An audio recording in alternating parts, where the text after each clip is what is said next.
मैं मौजूद हूँ आदमपुर में। कुलदीप बिश्नोई लगातार 5 गांव के मालिकाना हक की बात कर रहे हैं।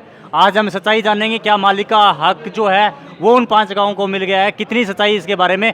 मेरे साथ मौजूद एक साथी है झीड़ी गांव से, उनसे जानना चाहेंगे। भाई साहब नमस्कार। आपने बताया कि आपका गांव झीड़ी है। कुलदीप बिश्नोई लगातार ठोक बजाकर कह रहे हैं, मैंने भव्य बिश्नोई कह रहे हैं, मैंने इतना विकास कर दिया और 5 गाँव को मालिकाना हक दे दिया। भाई साहब सबसे पहले बताता हूँ विकास की। जीडी में एक गली का वादा करा था, ठीक है, वो भी 75% टुकड़ा हुआ, 25% टुकड़ा वो भी मनरेगा के पक्के काम से करवाया हमने। दूसरी बात है मालिकाना हक की। मालिकाना हक 12-13 में कांग्रेस होती थी, 2012-13 में उसने समन जारी किए थे, यहाँ से अपने बुरे बिस्तर उठाओ और जाओ, आप अवैध ज़मीन पे बैठे हो। उसके बाद में वो रुक गए इलेक्शनों की वजह से। उसके बाद में आ गई बीजेपी सरकार। बीजेपी ने बोला भी हम आपको मालिकाना हक देंगे। काफ़ी टाइम हुआ, संघर्ष किया, चक्कर काटे भव्य जी के पास, कुलदीप जी के पास, ठीक है, सीएम साहब के पास है। उन्होंने क्या जारी किया, 2500 रुपये गज, 3000 रुपये गज, 4000 रुपये गज। वो सिर्फ एक छोटा सा नोटिफिकेशन दे दिया, उसके बाद में कुछ नहीं। ना को हमें कागज़ पत्र दिया, अरे भी आप इस ज़मीन के मालिक हो, ये फलानी ज़मीन है, ये आपकी इतनी है, कुछ भी नहीं दिया भाई साहब। सब सिर्फ एक बोलने वाली बात है। इसमें 5 गाँव है, ढंडूर, झीड़ी, पीरावाड़ी, बीड़ोबराण, संजय नगर।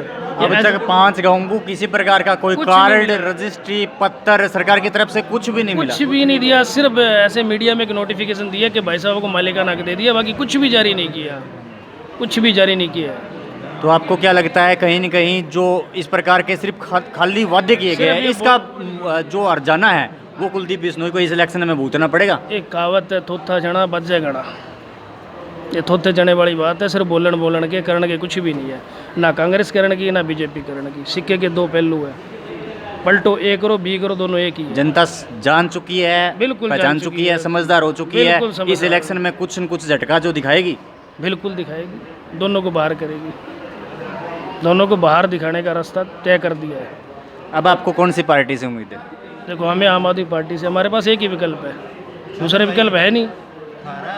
ये तो बताओ, जो जीडी रे मालिकाना हक 4-5 गाँव का वोट के ऊपर लेते हैं, बताओ। सिर्फ इसी पे हर बार आते हैं, वादा करते हुए आपको मालिकाना हक देंगे। जनता भोली भाली जनता है, उसको पागल बना दिया, वोट ले लिया, उसके बाद कोई मिलता भी नहीं है। उसका वादा करना, जो पूरा करना, तो बहुत दूर की बात है, हमें मिलते भी नहीं है, फ़ोन भी नहीं उठाते हैं। ये मालिकाना, ठीक है, कम 10% हिस्सेदारी रखे। 10 हमारे 9 से 10% हल्के के जो प्रतिशत बनते हैं ना वोट, 5 गांव के बनते हैं। हर बार सिर्फ इन्हीं गांव को यही बहकाना, फुसलाना भी आपको मालिकाना हक दे देंगे। बस जनता को क्या चाहिए, छत चाहिए, छत है नहीं हमारे पास, उसका मजबूरी बन जाती है भाजपा को देना वोट। लेकिन अब की बार नहीं देंगे, अब की बार नहीं देंगे। बहुत हो लिया, बहुत सहन कर लिया, बहुत इंतजार कर लिया। चलो, शुभ नाम सर आपका क्या? मेरा नाम सज्जन कुमार है, मैं झीड़ी से हूँ। जीडी से? हाँ जी। Thank you so much for watching. Camera person Vikram के साथ मैं छेलूराम पुनिया, आदमपुर।